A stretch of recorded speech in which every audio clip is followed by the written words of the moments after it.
Përshëndetje, shikues të Klan Kosovës. Disa tema janë interesante, po themi më dinamike në kundërshtime të këtyre temave është lidhja demokratike e Kosovës. Natyrisht që deputeti Lumir Abdixhiku nuk është me kolumnat e tij prezent, por me statuset e tij është gjithmonë në trend duke kritikuar jo pak ashpër të gjitha ato që po ndodh. Ai është musafir i zonës B dhe do kapim disa tema të cilat realisht janë shqetësim, por edhe debat publik. Lumir, mirë se erdhe. Faleminderit për ftesën.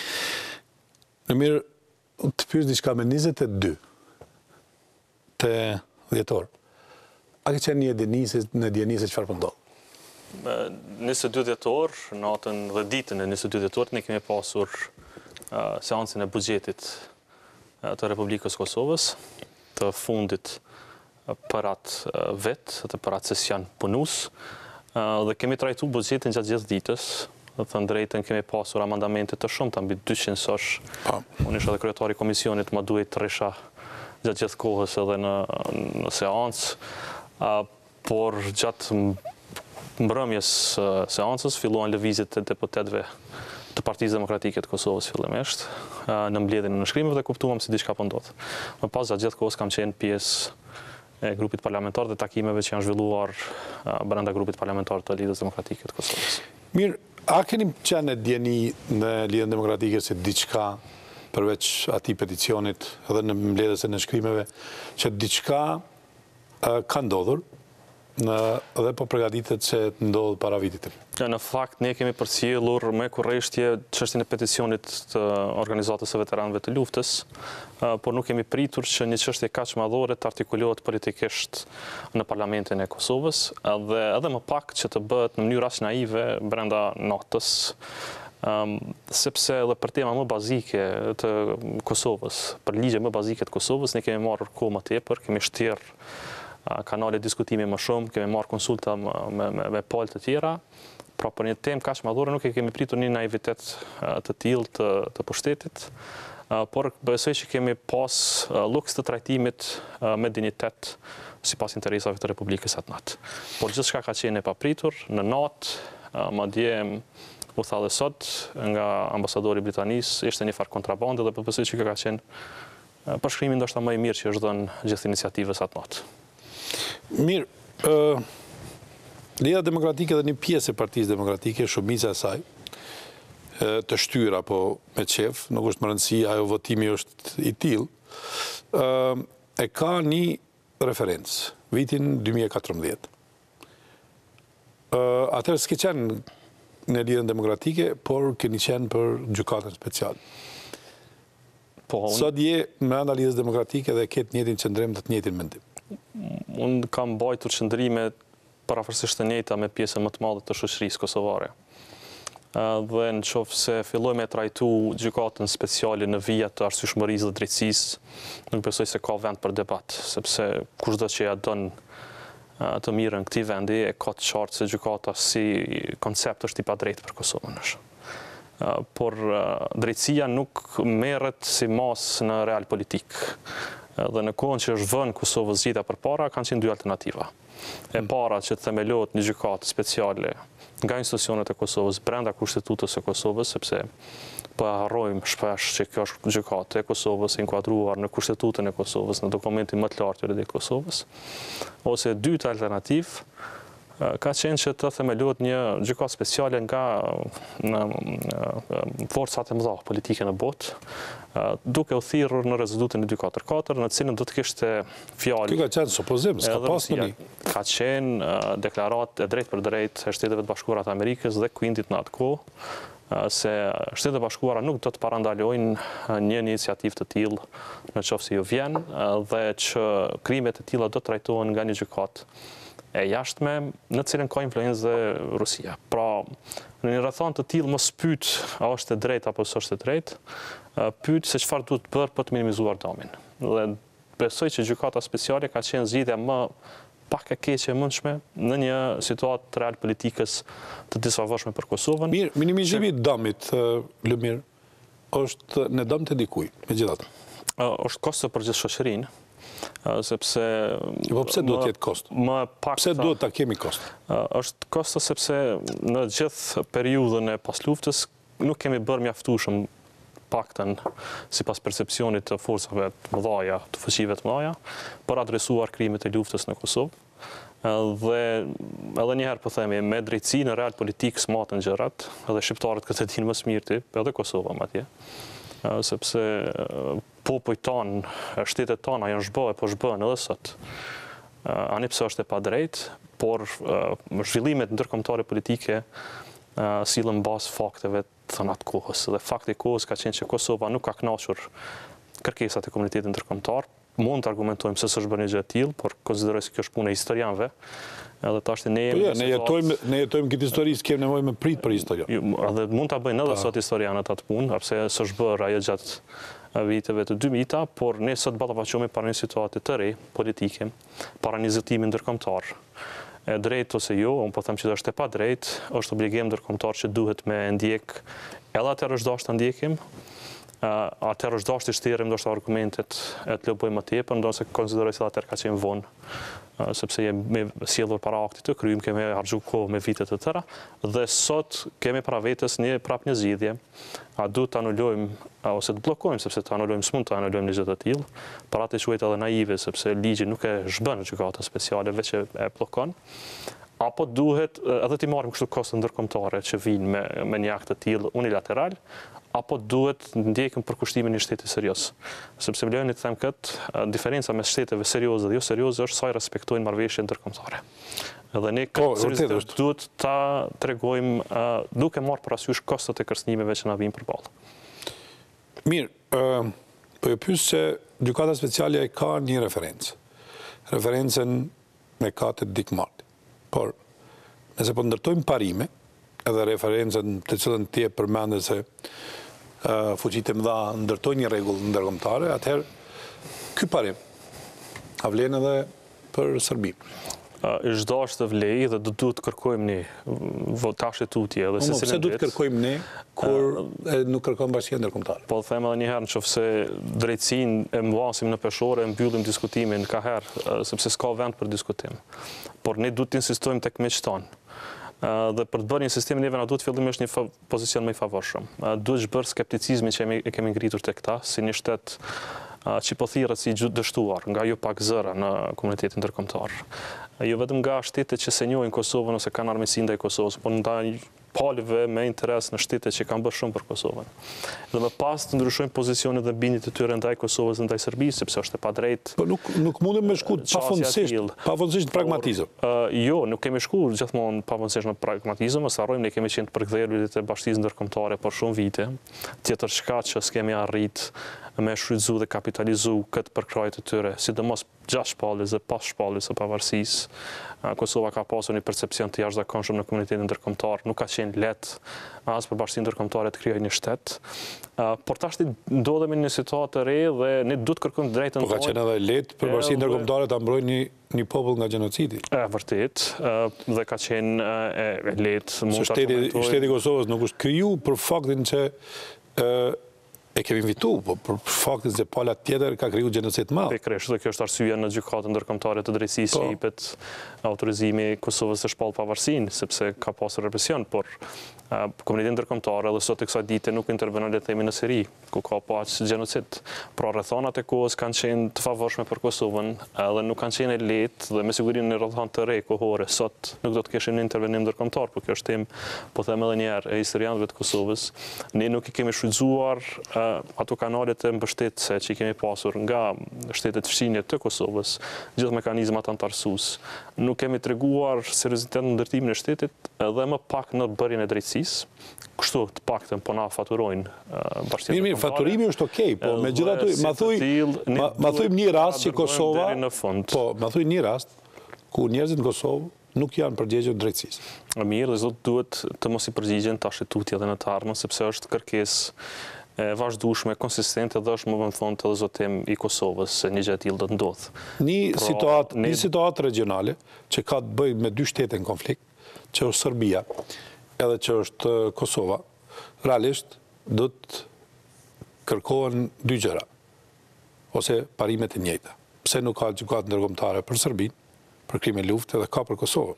Ne duhet të kërkojmë dhe do të kërkojmë, edhe besoj që është obligim i secilës palë politike që është në pushtet në Kosovë që të bëjnë një gjatë tillë, sa herë që ulet dhe bisedon me Serbinë, pse nuk e kërkojmë që të dy shtetet... Zoti Haxhiu edhe kemi thënë, edhe kam thënë, edhe ju e dini mirë, që pjesë e negociatave me Serbinë do duhet ishte çështja e zhdukurve të Kosovës, çështja e krimeve të luftës, çështja e dëmeve të luftës, dëmeve ekonomike, e plaçkës së pensioneve.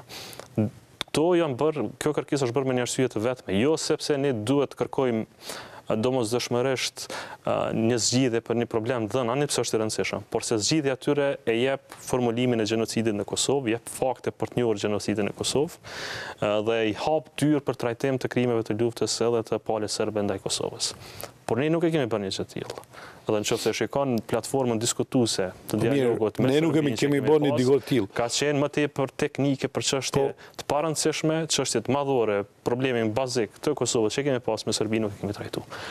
Kjo na jep faj neve. Edhe unë po besoj që ne faj neve për çka? Po na nuk mund me kriju gjykatë ndërkombëtare për Serbinë se nuk kemë as fuqinë as insistimi jonë do të ishte i kotë. Për insistim. Ne është dashur të insistojmë, nuk do të ishte i kotë.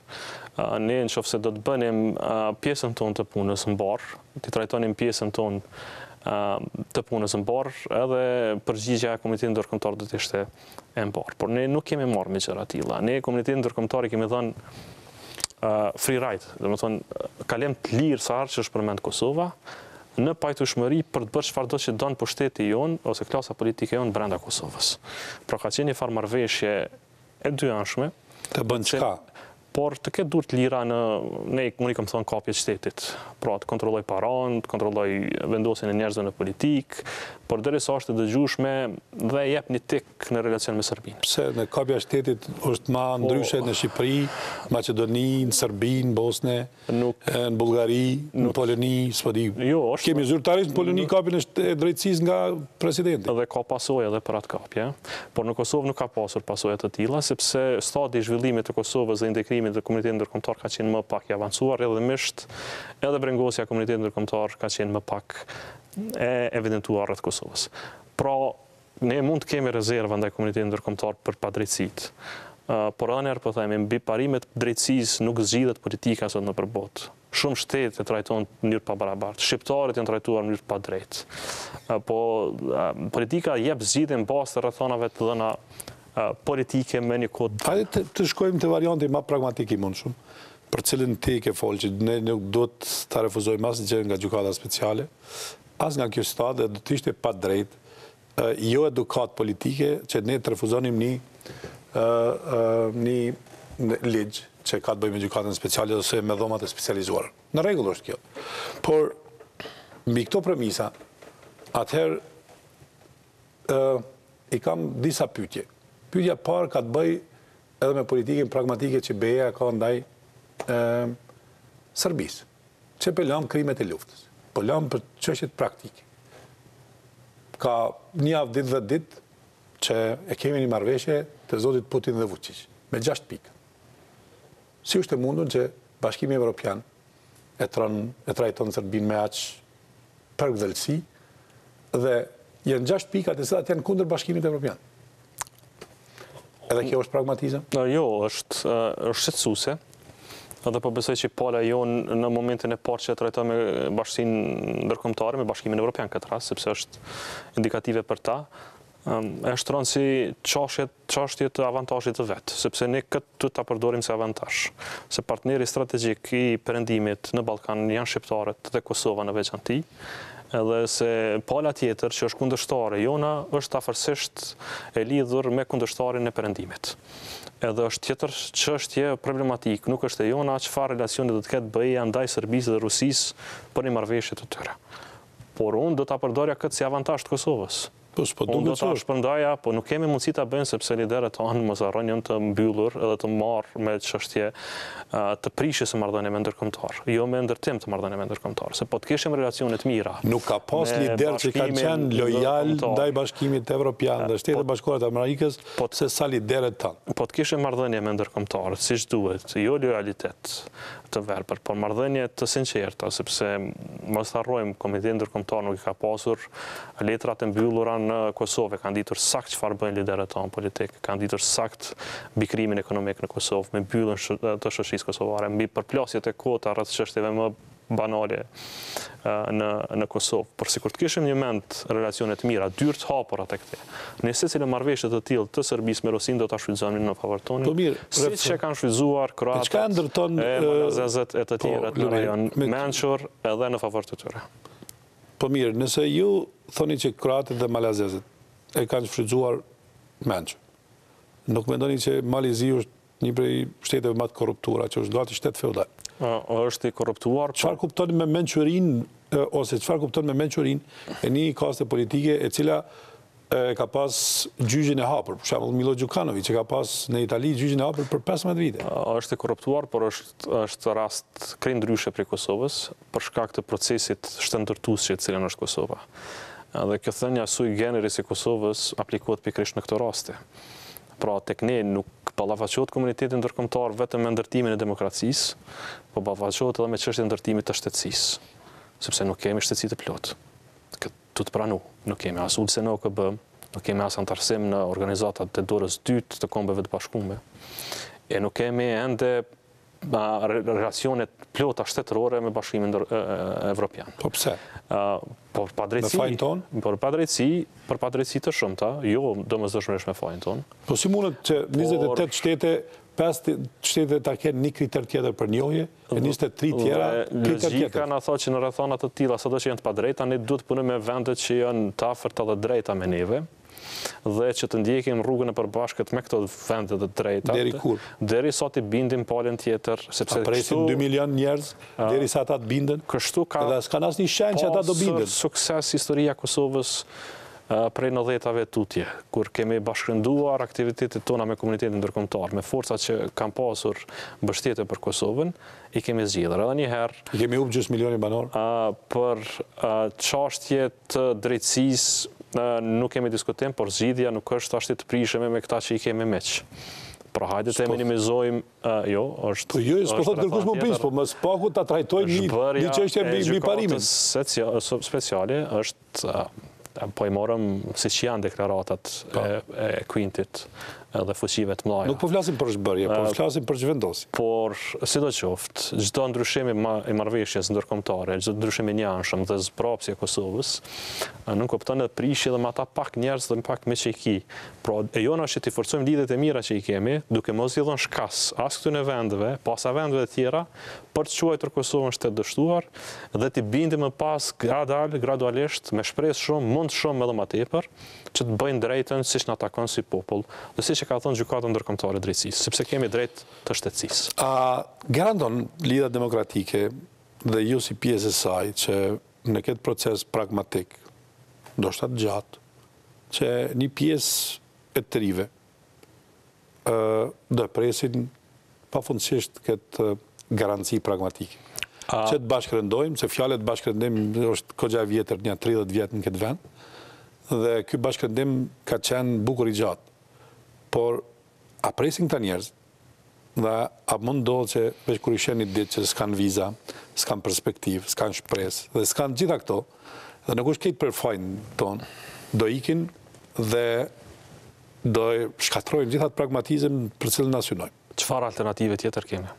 Unë nuk e di, unë jam për me pyetje sot. Pikërisht, edhe unë po ta jap si kundër pyetje, sepse s'kemi alternativë tjetër përveç bashkëndimit me komunitetin ndërkombëtar me miqtan. Bashkëndimi me Shtetet e Bashkuara të Amerikës. Në perulje apo në parime? Në parime, të cilat ndërtohen me kohë.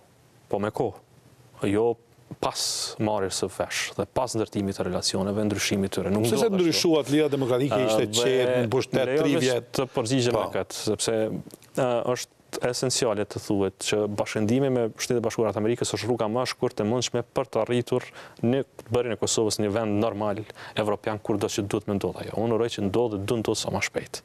Dhe kam thënë që me trendin e tanishëm do na duhen 60 vite për të arritur, prandaj jam interesuar ta shkurtojmë këtë trend, sepse s'kemi kohë as gjenerata jonë, as të tjerë të presin, as e imja, as e juja, as e tjerëve që vinë pas neve. Por çështja le të themi e vizave, demarkacionit, më nuk është problem me komunitetin ndërkombëtar. Kë dojmë ta pajsojmë aty tash? Juve për shembull, Lidhja Demokratike, Partinë Demokratike. Ta pajsojmë. I keni pas 80 vota. Por nuk janë votuar dhe duhet votohet. Po pse kush ka faj këtu? Fakti, po tash kemi një faj, mundemi me nda prap me diskutu sa i përket Lidhjes Demokratike të Kosovës, qëndrimi ka qenë shumë i qartë. Kur? Dhe në gjitha kohërat dhe nuk ka qenë Lidhja Demokratike e Kosovës që ka penguar çështën e liberalizimit. Por është një opozit për një kauzë që po del. E pa drejt që pengon sot qytetarin. Demarkacioni është i pa drejt. Është e vërtet këtë që në rregull, na e dim këto. Po du me thonë që është ju e përmendet që demarkacioni u problem. Kosovarëve, zoti Agjiu, plotësisht në durë të kosovarëve, për me marrë sot vizat për Bashkimit Evropian. Vetëm një kriter ka mbetur. Vetëm një kriter është me ratimi i demarkacionit në Parlamentin e Republikës. 81 vota, 2 milion kosovarë nesër hecin të lirë në Bashkimin Evropian. Po, a votoni ju? Kjo është e jona. Po, Lidhja Demokratike e Kosovës e ka bërë qartë qëndrimin e vetë, që në momentin e parë që qeveria ka seriozisht çështën e demarkacionit, që i ka votat. Nëse ki parim që do në miliru 2 milion... Do ta mbështesim, më lejo ta përfundoj dhe e ke përgjigjen, në momentin e parë që qeveria ka seriozisht, ne do ta mbështesim, por qeveria se ka seriozisht. Sepse kryeministri i vendit e veton marrëveshjen për të njëjtën marrëveshje të qeverisë së kaluar dhe i thret deputetët e vet, gjoja se janë të pavarur që të mos votojnë demarkacion të tillë. Pra nëse mbet çështjet e votat e LDK-s, LDK ka bërë të qartë se qytetarët do të marrin liberalizim të vizave. Nëse qytetarët kërkojnë votimin e demarkacionit, ligjit, pse të tjerët hiqja kauzën Aleancë për Ardhmërinë e Kosovës dhe këtij kryeministri që ka të gabuar për demarkacionin, pse nuk e votojnë tjerët?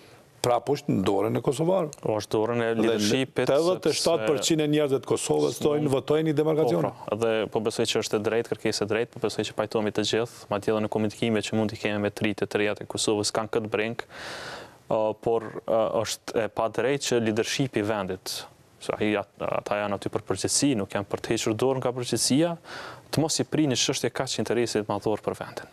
Pra një lider e një vendi shëndosh e serioz i prim procesin në ballë. Thotë kjo është procesi domosdoshëm për Kosovën, ne duhet ta votojmë.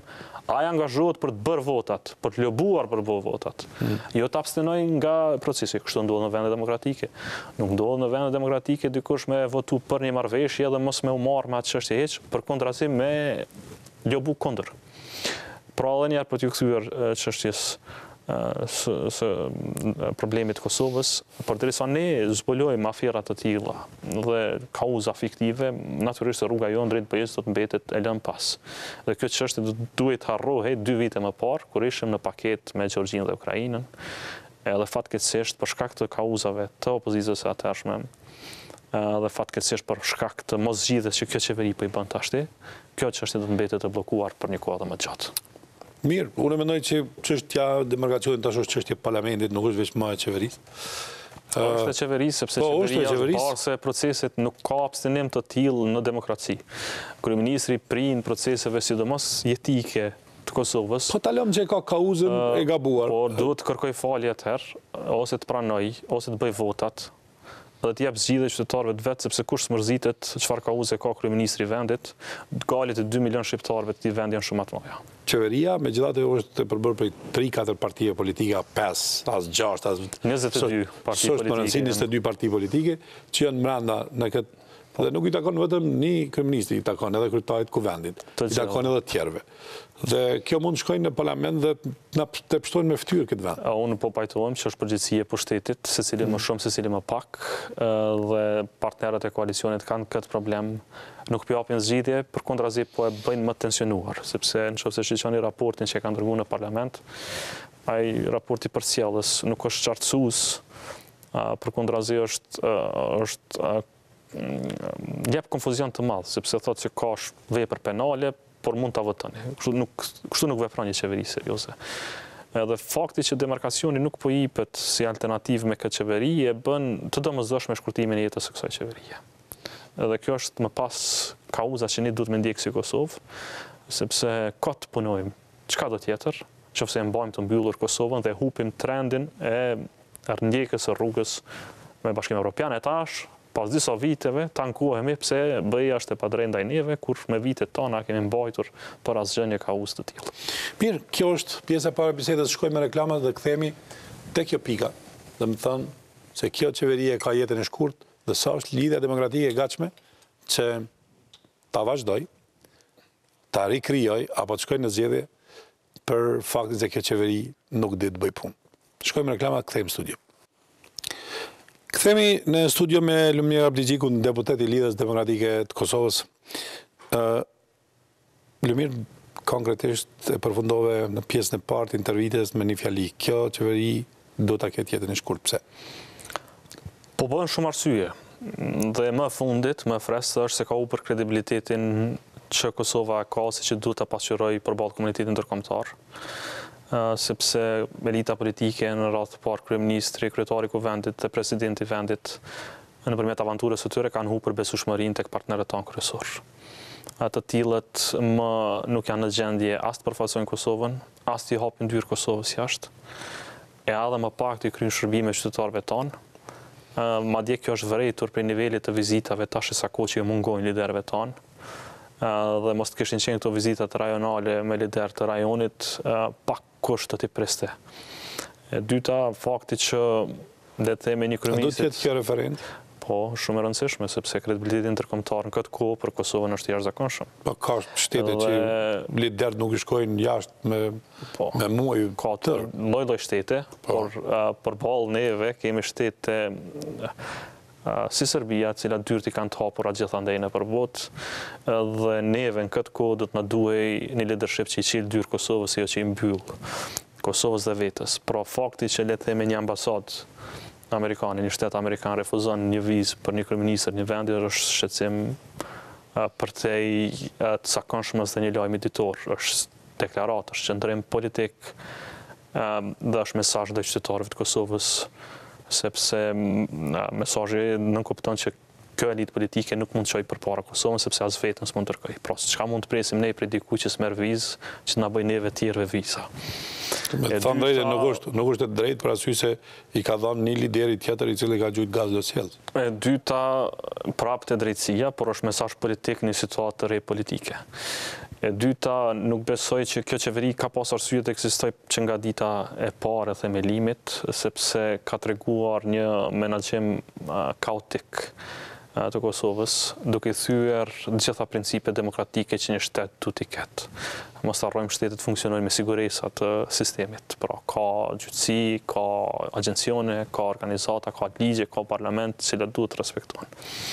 Dhe për fakte të tilla, për shkak se ka fut veten në çorsokak në relacion me problemet kryesore siç janë vizat, për shkak se ka humbur kredibilitetin me bashkinë ndërkombëtare dhe për shkak se është kaotike në zgjidhjen e çështjeve ekonomike, ajo nuk bën kurfar funksioni. Pjesa e tretë. Nuk bën kurfar funksioni pra për qytetarët e vendit. Cilat janë pjesa kaotike e zgjidhjeve problemeve ekonomike? E para, ne kemi parë një nisje të mbrapsht të qeverisjes me gjithë ato emrime dhe numrin e madh të qeverisë. Dhe në disa raste, madje, vendimet që janë marrë janë ad hoc të rastishme, pra nuk ka vizion, nuk e ke ndjenën që kjo qeveri din çka po bën. Po përveç asaj, përveç që ka pas vendime kaotike dhe të gabuara, ka pas arsyetime të trishtueshme. Të marr dy shembuj nëse më lejohet. I pari ishte me rastin e faljes së borxheve të 58 milion eurove për ujë, që çdo matje dhe çdo jurist këtë din, që borxhi publik i pasurisë së Kosovës falet me ligj dhe ligjin e bën parlamenti si përfaqësues i popullit i qytetarëve të Kosovës. Faljen e borxhit nuk e bën qeveria me dy rreshta vendim. Dhe përkundër insistimit, nuk kanë bërë edhe pyetje parlamentare, di kush janë kompani që fituan këto para, 58 milion euro. Dhe çfarë është motivi se pse ato kompani kanë marrë para prej qytetarëve kur kanë shitur ujin? Përgjigjja ka qenë publike sepse kështu më ka tek mua. Pra, sado që është vendimi i gabuar, arsyetimi është edhe më i trishtueshëm. Sepse po harron që tashti nuk është pozitë individuale dikujt, është përfaqësim i institucionit, kryeministri është përfaqësues i gjithë qytetarëve të Kosovës, është kryeministri i gjithë qytetarëve, edhe ata që kanë mendime ndryshme, edhe tu cilët dinjetarisht. Ose në rastin e gjujtjes me armë të një ministri, kur arsyetimi thotë se po më s'është problem, bën me gjujt me armë.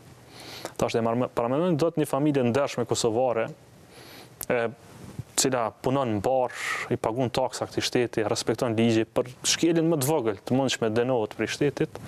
Është një kryeminist të vendit i cili thotë po më s'është problem, bën me gjujt me armë, me shkel ligjin, nuk është punë e madhe kjo. Po pse s'keni kërku jo që kemi kërku interpelancë në parlament, me të kallëzu drejtën kemi kërku edhe pse është trishtim që tash 120 deputet parlamentit më marrë me një ministër që shpinë me armë, vend se kë punë të cilë i natën e parë për një kryeministri që i tregon qytetarët vetë, jep një shembull, i thotë shoqani për me ligj nuk është as ministri jam, as unë, as tjerë, ligjin s'duhet me shkel, po ligjin duhet me mbrojt. Jo me bot kundërtën. Pra kritika ka, opozitarizëm ka, problemi është refleksioni ndaj tyre është mangët dhe për një kosto të tillë, si shembull që i bëjmë marrë të menaxhimit kaotik, ad hoc dhe pa përgjegjësisë, po vujnë qytetarët e Kosovës. Mirë, i përmende plot arsye, kur i përmend plot arsye, vjen një moment kur kërkon dorëheqjen e kësaj qeverie, po vot besimin e saj. A jeni gati ta bëni këtë? Por ne duhet të bashkëndojmë aktivitetet me... Aq pak duhet, se 61 ka. Por, duhet me pale tjera, sepse LDK nuk i ka 61 deputet, po të kishte 61 deputet, do ta bënim në ditën e parë. Po besoj që neve na duhet një bashkëndim pas 100 ditë, sepse 100 ditë jepet secilës qeveri për të bërë punën e vetë, dhe thënë drejtën me qenë se ishin 2 palë zgjedhje, e deri diku dhe 3 raunde zgjedhje në Kosovë, e kishin parasysh që qytetarët e Kosovës janë lodhë. Edhe tash do ta prisnin dhe 10 e pavarësisë. Por në qoftë se duhet pritur derisa të kuptojmë që qeveria ka blloku Kosovën në aspektin e integrimit evropian, nuk po jap zgjidhje çështjeve madhore të Kosovës, është prish me komunitetin ndërkombëtar saqë është në gjendje një shëtitje me bo në Amerikë. E lëmë bo takime të mëdha, atëherë ne duhet me dhënë zgjidhje për hir të qytetarëve. Po ta heqëm këtë narracionin e shëtitjes edhe vizitave që është i rëndësishëm, po edhe nuk e ka bazën e rëndësisë ashtë madhe. Është, megjithatë, po flasim tek kjo pjesa e dështimeve të cilat i përmende.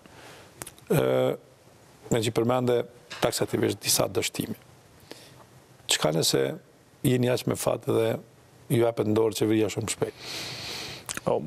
A jeni gati për të? Po LDK-ja gjithmonë ka qenë gati, dhe po besoj që momentet kritike të zhvillimit politik Kosovë kanë dëshmuar se LDK është forcë jo vetëm serioze, por është edhe garancë që i lën qytetarët me flejt qetë.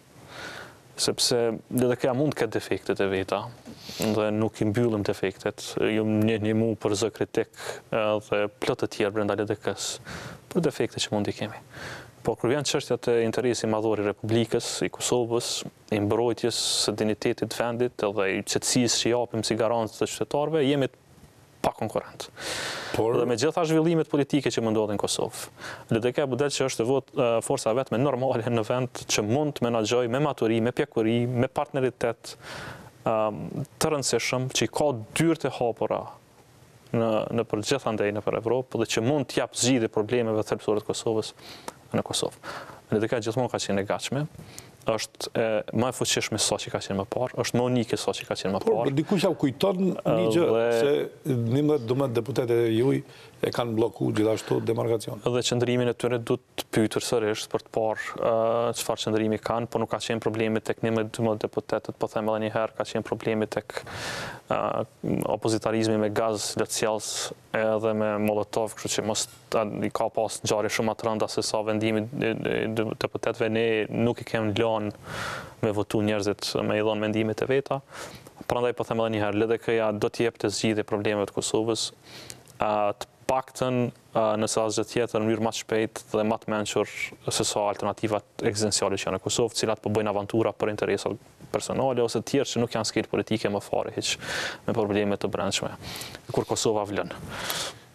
Mirë, një pjesë të fajësisë për gjithë këto nuk ja le deputetëve të Lidhjes Demokratike, ja le, po themi kështu, deputetëve me gaz lehtësjellës, të cilët në një mënyrë apo tjetër, ju po thoni që e kanë bllokuar këtë proces, LDK-ja ka qenë e gatshëm që ta shtyjë edhe demarkacionin në pjesën tjetër parë. Edhe qëndrimi i LDK-s edhe sot është i tillë që LDK-ja do t'i bëjë votat në momentin e parë që qeveria vjen me propozim, por nëse qeveria nuk më mundet me bëj zgjedhje, LDK do të shkojë në zgjedhje të parakohshme dhe do të vjen vetë në qeveri për të bërë një zgjedhje të tillë.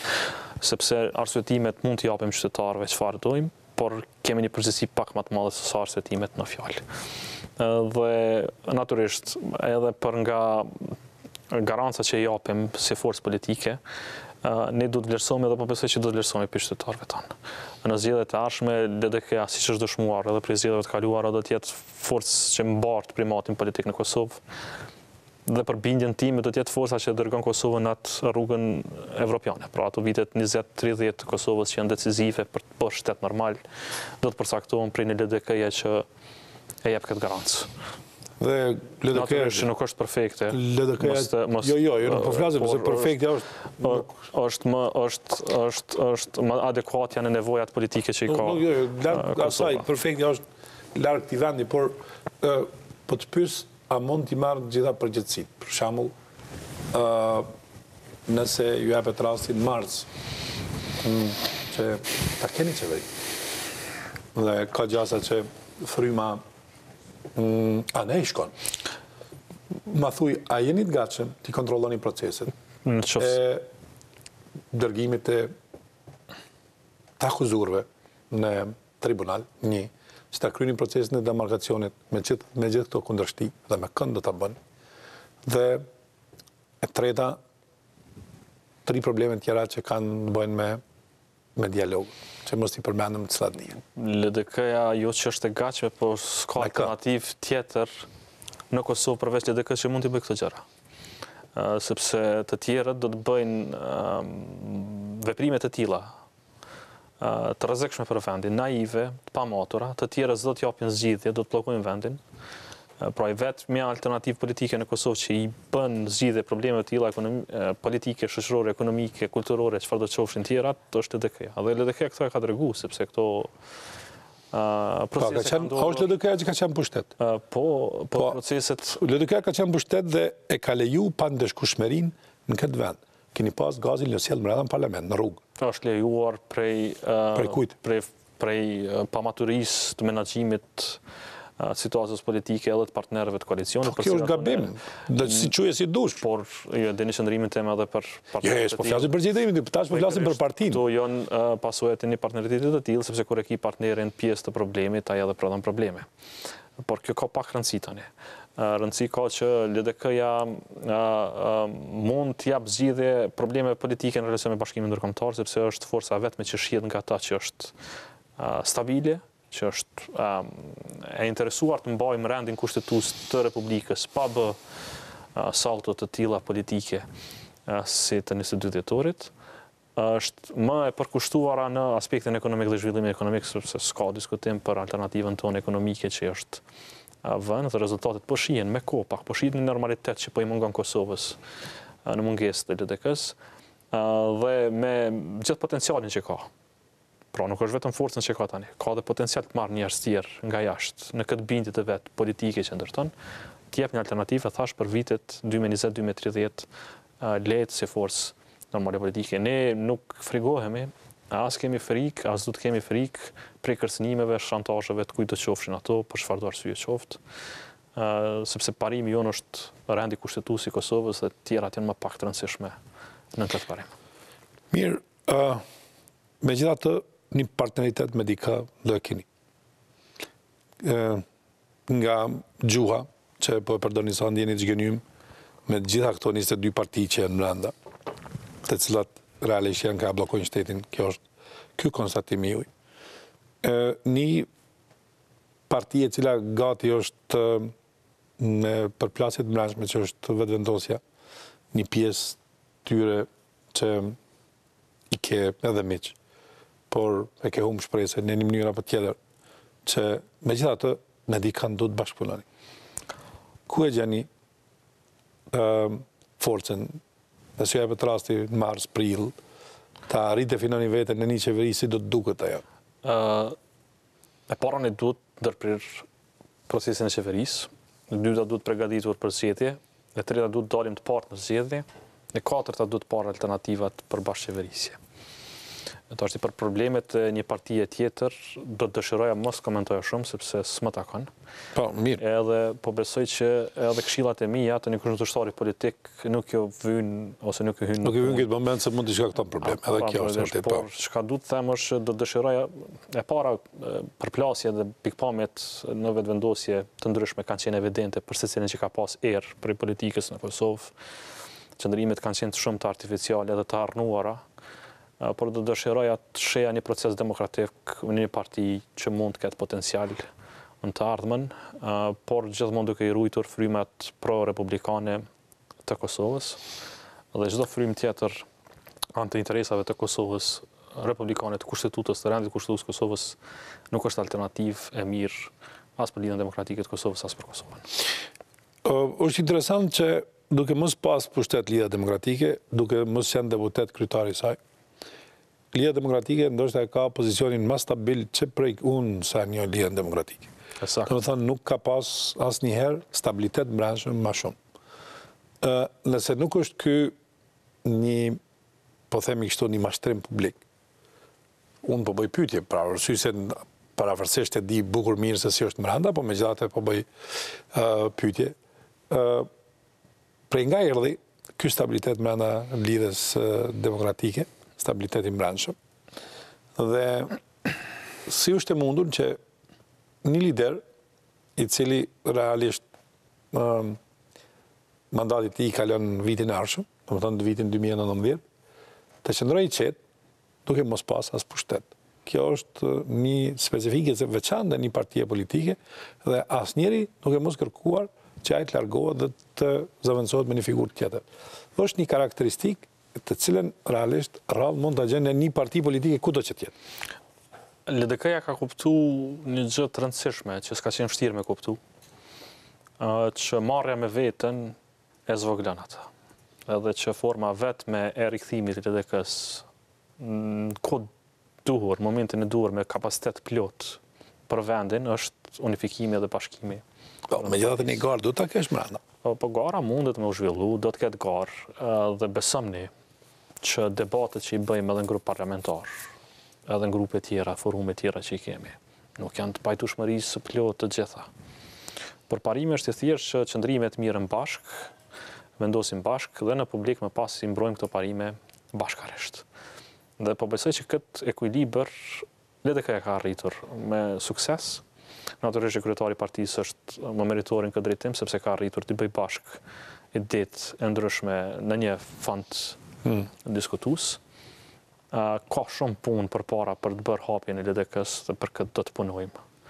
Fatkeqësisht po duhet më marrë dhe koha kryesore po na merr, të themi fatkeqësisht me parandalimin e problemeve që mund të shkaktoj pushteti gjithandej. Po detyrë është ajo opozitës. Pikërisht, po jo vetëm për të bërë opozitë, po për një mend disa raste. Aty votat fitojnë. Disa raste janë të ndjeshme, sikurse rasti le të themi i shkurtimit të fondeve të sigurimeve shëndetësore, tash ne duhet me bëj një përpjekje për me i kthy ato fonde, edhe i kemi bën një gjë të tillë, ose shpërndërimi i parave publike ose falja borxheve janë detyra obligime për te partijake, për te opozitare, janë qëllimira, sepse dojnë me drejtu parën e shtetit tek njerëz të duhur. Pra LDK-ja ka një formulë të qëndrueshmërisë dhe kjo formulë e qëndrueshmërisë i garanton asoj stabilitet në këtë kohë, rikuperim dhe hapje ndaj njerëzve të ri me ide të reja që mund na pasurojnë LDK-n në forma të ndryshme, duke i korrigjuar gjithë ato efekte që i kemi dhe mund të kemi. Megjithatë, ju thatë që duhet me u kthy te një pikë ku LDK-ja ka kërkuar interpelancë për çështjen edhe për çështjen e zëvendës kryeministës dhe gjithashtu për faljen e borxheve. A nuk ka vend që kjo të çohet të kontestohet brenda parlamentit, apo të çohet në gjykatë kushtetuese, apo të keni procedura tjera që realisht e konteston këtë model. Rendi do në mi dhoni shans qeverisë që të arsyetoj vendimin në parlament. edhe në qoftë se nuk ka ndryshim të qëndrimit në parlament, atëherë ne natyrisht do të përdorim gjitha mjetet e para përfshirë gjykatën kushtetuese për trajtuar një shkelje kushtetuese. Po kush mund ta mund ta bëjnë deputetët e Jo, se thash kush mund ta bëj, po megjithatë si do të hyjë në aplikim ajo nëse është vetëm një vendim i qeverisë, ajo do të shkojë me ligj. Po s'mund të hyjë në vendim pikërisht, por është shkelje ligjore sepse është në shkrim mbi një autoritet pacient të tij. Po them edhe një herë, pasuria e Kosovës është e Kosovës, uji është pasuria e Kosovës, pra nuk është pasuria e një firme. Taksat mbi ujë nuk quhen tatim fitim, as taks quhen tantiem. Është lloj veçantë i pagesës që e bëjnë ato, dhe tantiema falet vetëm nëpërmjet ligjit të Parlamentit të Kosovës. Pra, rasti është i dhënë, pyetjet parlamentare janë bërë me kohë, adresimi është bërë me kohë, kritika publike është bërë me kohë, do të ketë edhe debat në parlament për këtë çështje, nëse nuk ka kthim mbrapa këtij vendimi, atëherë ne natyrisht do të vendosim për ndjekjen e rrugëve tjera. Por po them edhe një herë, gjithë kjo përpjekje LDK-s nuk po bëhet sa për të thënë një opozit, ndonse jemi të vetëm sa i përket opozitarizmit sot në Kosovë dhe në parlament, sepse pala tjetër është në të lashe të veta dhe problemet më tha, po them edhe një herë kur Kosova po vlon. Por po bëjmë për të ndryshuar diçka situatën për aq kohë sa mundemi edhe për të minimizuar dëmet eventuale që mund të vinë Kosovës për veprimeve ad hoc që i merr kjo qeveri. Edhe çfarë kam parë deri më tani është se ka një farë mburrje që po mirën vendimet shpejt. Kosovës nuk i kanë munguar vendimet e shpejta. Kosovës i kanë munguar vendimet e mençura. Pra nuk është shpejtësia përcaktues i kualitetit të vendimit. Edhe nëse nuk ka vendime të mençura në këtë vend, atëherë krijojmë më tepër të lashje sa zgjidhje. Edhe unë kam përshtypjen se ne po krijojmë më tepër të lashje sa zgjidhje në secilën ditë që kalon kjo qeveri. Prandaj po nuk është befasuese. Në fjalimin tim të parë në parlament kam theksuar se ky do të jetë problemi, sepse është organizim jashtëzakonisht i madh, 22 parti, 21 ministri, 70 kusurza mes ministra, 200 këshilltar, koste milionëshe të shpëndara gjithandej në buxhet të Kosovës, qendra vendimore se 4-5, sepse janë 4-5 kryeministra brenda këtij koalicioni, dhe si e tillë është e paaft të jap zgjidhje problemeve bazike të Kosovës, lema çështjeve të mëdha që i pret Kosova. Dhe në ditën e parë kam kërkuar edhe ndërprerjen ose shkurtimin e jetëgjatësisë së kësaj qeverie. Mirë, jetëgjatësia është sa sipas te? Sipas opozitës do të jetë nesër, po megjithatë, jashtë kësaj një analizë partijake ose edhe personale. Unë e thash edhe më herët që nëse zgjedhjet nuk do të organizoheshin 2 herë vitin e kaluar dhe mos kishte deri në 3 raunde, sepse e pam edhe lodhin e qytetarëve me zgjedhje, sepse është e tepërt. Kjo çështje do të harrohej shumë më herët. Por ne do të presim tash momentin e parë të mundshëm për të bërë një gjë të tillë, dhe tash momenti i parë i mundshëm është prapë edhe një herë real politik, kur forcat politike ngërthejnë njëra me tjetrën dhe s'kanë zgjidhje si të isin përpara. Unë po besoj që çështja e demarkacionit është çështje kritike e kësaj qeverie, sepse kanë afat të dhënë para vetes për të bërë zgjidhje ndaj qytetarëve tonë. Në mos ndodh diçka edhe më herët para saj, siç është humbja e kredibilitetit në çështjen e trajtimit të gjykatës speciale. Gjykata speciale në një mënyrë apo tjetër do të jetë temë e rëndë. E kush do të qoftë ajo, nuk është vetëm e trajtimit, pra arsye se trajtimi i saj nuk mund mbyllet ashtu siç pretendojnë disa. A nuk ishin këta që u thjeshin në sporte të rënda dhe punë të mëdha, pra nuk janë thirrë këta me bë një punë të dhënë të vogël të një ministri ose departamentit të ministri, janë thirrur për të dhënë zgjidhje çështjeve të mëdha dhe për këtë arsye kanë marrë edhe pushtetin dhe besimin e qytetarëve në mënyra që i kanë marrë. Por tash janë në kohën e dhënies së zgjidhjeve, e jo në arsyetimet pse s'mund të kryejnë punë ose çfarë të lashe mund të bëjnë, e edhe më pak në koordinime të tipit të 22 dhjetorit edhe të le të themi skemave të natës edhe të papërgjithshme dhe të rrezikshme për vendin. Mirë, kur po flasim të skemat e natës, një pjesë e skemat të natës do të kemi gjatë gjithë këtij viti. Kush do i menaxhon këto nëse realisht mendoni që kjo qeveri e ka jetën e shkurtë dhe kush do të merret me gjithë këto tema të cilat kryesisht do të jenë natës? Shpresoj mos ketë tema të natës dhe do të luajmë rolin ton të fuqishëm, pa kompromis, që në natë edhe pazaret natës të mos futet Kosova asnjëherë.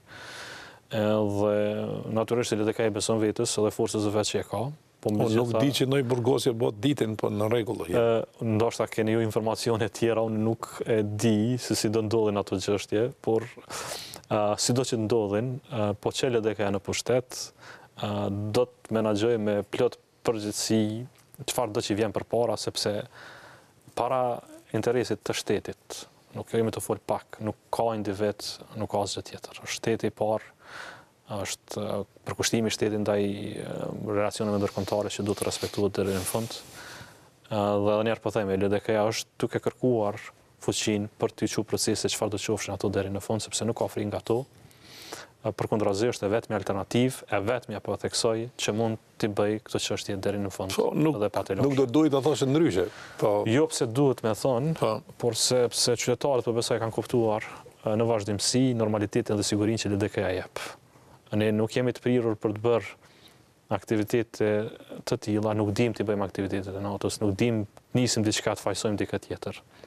Dhe nuk dim edhe më pak të bëjmë kalkulime për interesa personale për LDK-n, gjithmonë, historikisht. Nuk është partia aq angel sa po jep. Jo, në kësi çështje është e pa kompromis, zoti Haxhiu, në çështjen e interesit të Kosovës, relacioneve në rregull. Po kjo është më e rëndësishme. Në mbrojtjen e Republikës LDK është e pa kompromis. Nuk ka konkurrent në atë fushë. Pra, po them njerë, ka defekte të ndryshme, u pajtuam që s'është angel, edhe që asnjë parti politike nuk është. Por në çështjet e interesave madhore të Kosovës, në zgjidhjet e problemeve bazike të qytetarëve të Kosovës, në mbështetjen e çështjeve praktike si demarkacioni se LDK nuk është asnjëra.